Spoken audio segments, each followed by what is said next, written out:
జీవితంలో కొందరికి సహాయం చేసి మోసపోయే వాళ్ళని చూస్తుంటాం. మరి ఎవరికి సహాయం చేయాలి?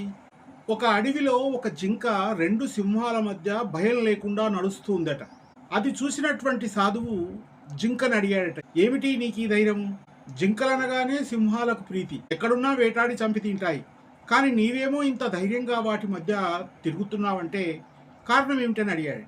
అప్పుడు ఆ జింక అందట, ఈ సింహాల తల్లి వీటిని కనగానే చనిపోయింది. వాటిని పాలిచ్చి పెంచాను, అందుకే అంత ధైర్యంగా తిరుగుతున్నాను.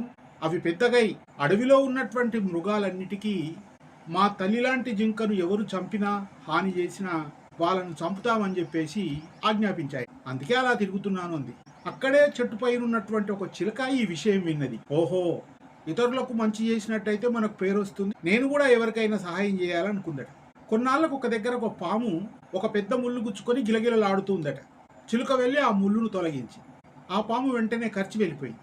గాయపడ్డటువంటి చిలుక బాధపడుతూ ఉంది. అంతలోనే ఆ సాధువు వచ్చేసి, ఎందుకు ఇలా ఉన్నావు అని అడిగితే, జింక కథ విన్న తర్వాత నేను కూడా ఎవరికైనా సహాయం చేయాలనుకున్నాను, అందుకే ఈ పాముకు సహాయం చేస్తే అదేమో నన్ను ఈ విధంగా చేసింది అందట.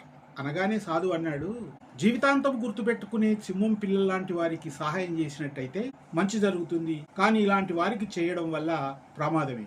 మనుషులమైన మనము జీవితంలో మనల్ని గుర్తుపెట్టుకునే వారికి సహాయం చేయాలి, లేదంటే నీ మంచితనాన్ని కూడా చేతకానితనంగా భావిస్తారు. వారు మనల్ని అవసరానికి వాడుకొని వదిలేస్తారు. అందుకే ఎవరికి ఏ సహాయం చేయాలన్నా ఆలోచించి చేయడం మంచిది. సర్వే జనా సుఖినో భవంతు.